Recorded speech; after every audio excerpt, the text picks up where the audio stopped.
Success जान की YouTube channel में आपका स्वागत है दोस्तों। आज की वीडियो में आपके सामने यूपीएससी एई का जो एग्ज़ाम आपका होने वाला है उसमें जो हिंदी का पार्ट है उससे महत्वपूर्ण प्रश्नों को लेकर आया हूँ। आप इसे प्रैक्टिस सेट समझिए या फिर आपके आने वाले एग्जाम के नज़रिए से आप इसे प्रश्न पत्र भी समझ सकते हैं। दोस्तों जितने भी प्रश्न हैं लगभग पैटर्न आपका सेम ही रहेगा। प्रश्नों का हेर फेर, शब्दों का हेर फेर हो सकता है, लेकिन जो पैटर्न होगा वह लगभग सेम ही है दोस्तों जो ये प्रश्न पत्र आपके सामने है। तो आज देखते हैं हम प्रश्नों को। तो पहला प्रश्न आपका पूछा गया है, निमिष शब्द का पर्याय क्या है। आपके ऑप्शन दिए गए हैं। ऑप्शन ए प्रकाश, ऑप्शन बी आपका दिया गया छिद्र, ऑप्शन सी आपका दिया गया पूर्ण और ऑप्शन डी आपका दिया गया है क्षण। तो आपको उत्तर बताना दोस्तों। अगर आपको इसका उत्तर नहीं पता तो कॉपी में आप नोट कर लीजिए, आने वाले एग्जाम में आपसे ये प्रश्न पूछे जा सकते हैं। तो निमिष का अर्थ होता है दोस्तों ऑप्शन नंबर जो आपका डी, क्षण आपका राइट आंसर होगा। ऑप्शन में क्षण हो पल हो दोनों उत्तर आपके राइट होंगे। तो आइए देखते हैं हम अगला प्रश्न।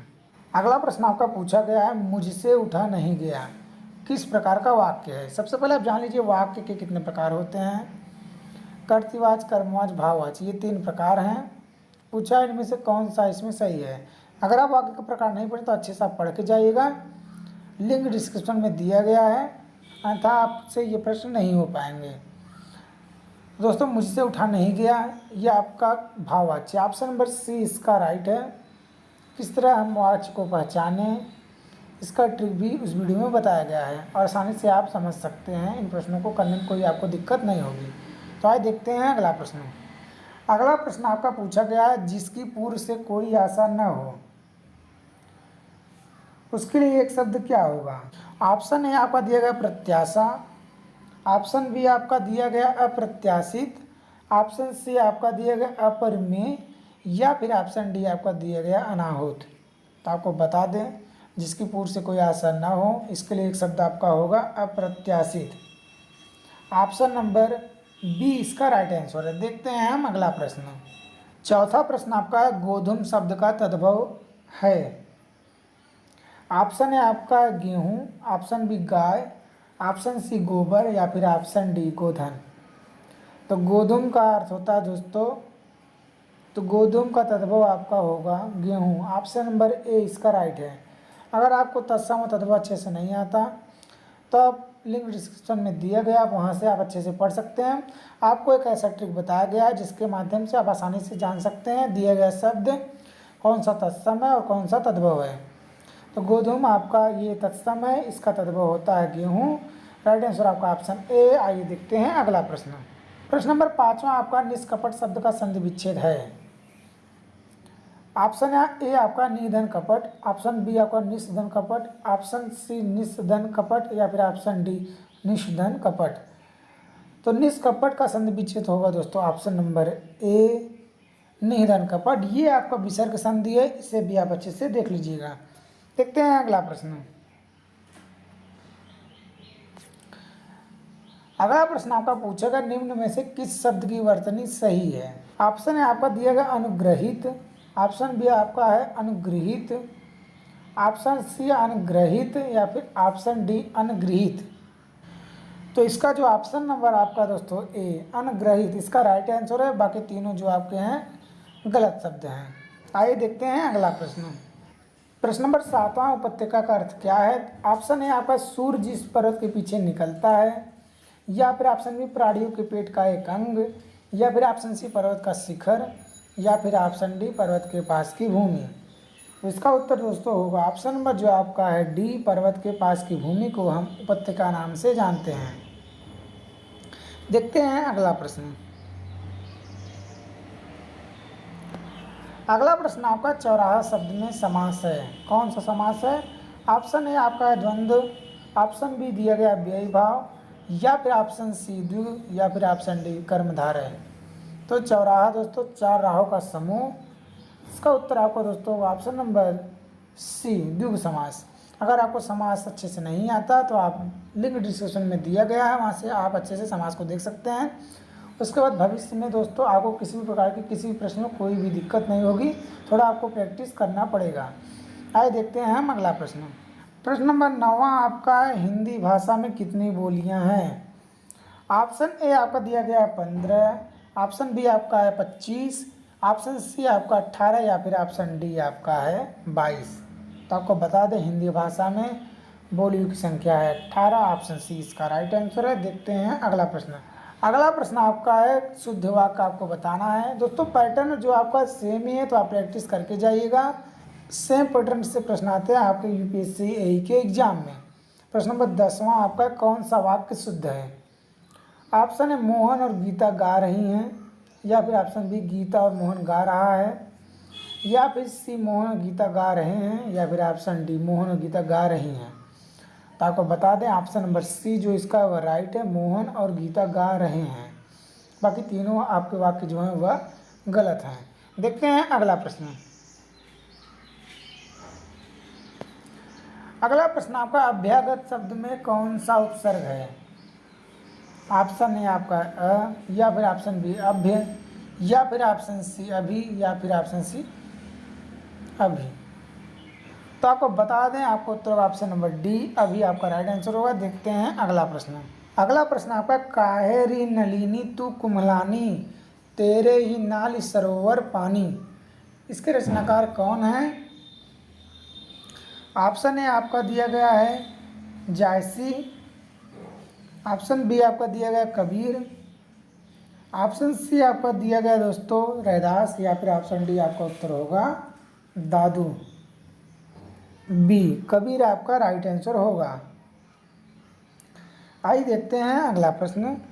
अगला प्रश्न आपका है समष्टि शब्द का विलोम क्या होगा? ऑप्शन है आपका विशिष्ट, ऑप्शन बी अशिष्ट, या फिर ऑप्शन सी अपुष्ट, या फिर ऑप्शन डी व्यष्टि।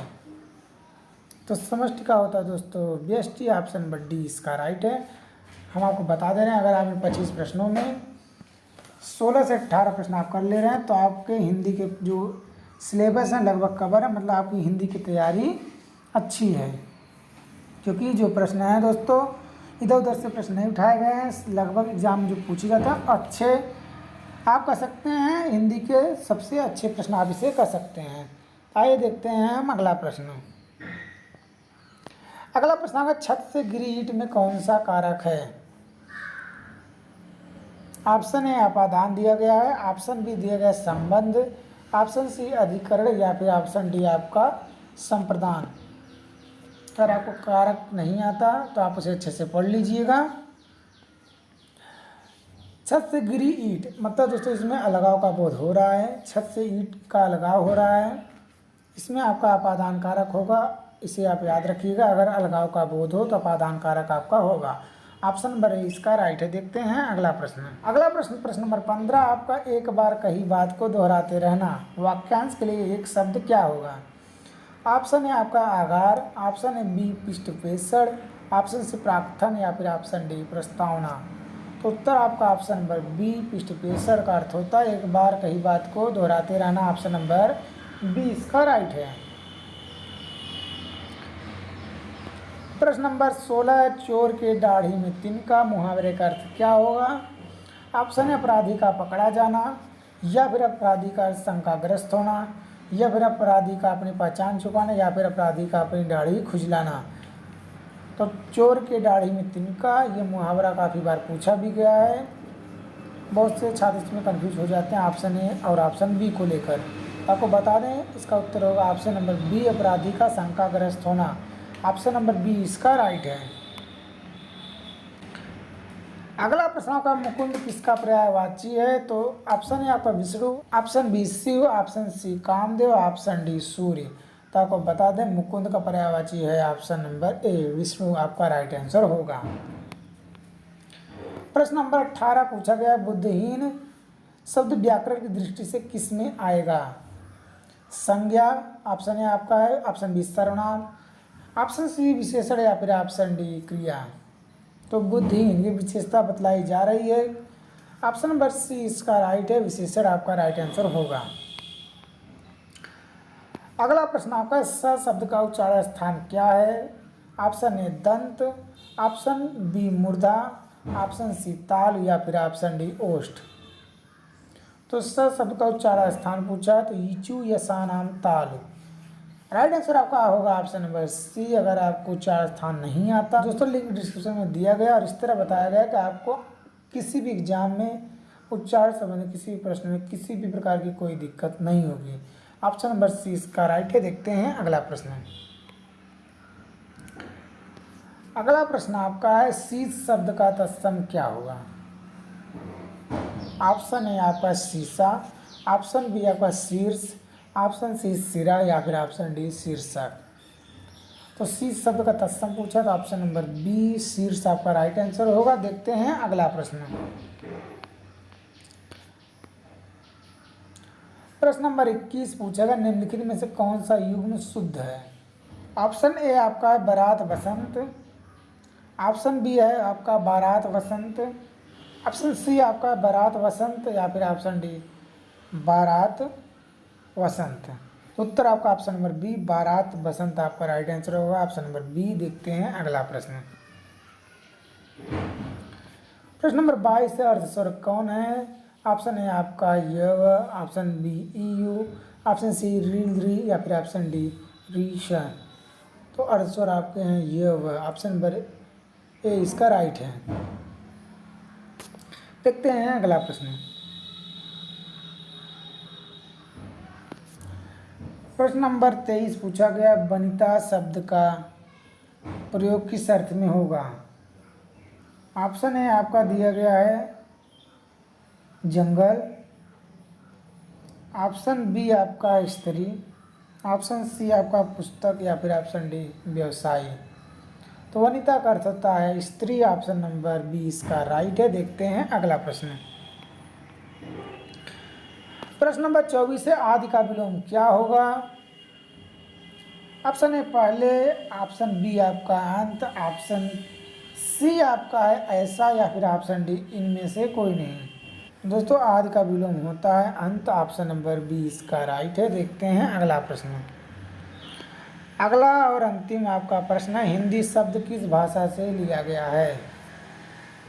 काफ़ी इम्पोर्टेंट प्रश्न है दोस्तों। ऑप्शन है आपका संस्कृत, ऑप्शन बी आपका दोस्तों अरबी, ऑप्शन सी फारसी और ऑप्शन डी आपका दोस्तों है उर्दू। तो इसका उत्तर दोस्तों होगा दोस्तों आपका जो ऑप्शन नंबर है सी। हिंदी शब्द आपका फारसी भाषा से लिया गया है। ऑप्शन नंबर सी इसका राइट है। तो ये रहा यूपीएससी एई का जो आपका पेपर होने वाला है उसके नज़रिए से काफ़ी महत्वपूर्ण 25 हिंदी के प्रश्न। आप किसी भी प्रश्न को ऐसा नहीं कर सकते कि ये प्रश्न अच्छे नहीं थे। दोस्तों हम दावा करते हैं ये जो पैटर्न आपका था सेम पैटर्न पे प्रश्न आएगा। हाँ शब्दों का हेर फेर हो सकता है लेकिन पैटर्न आपका सेम है। तो आप इन्हें अच्छे से इस पैटर्न को प्रैक्टिस कीजिए। तो दोस्तों आपको वीडियो कैसा लगा कमेंट बॉक्स में हमें ज़रूर बताएं। धन्यवाद।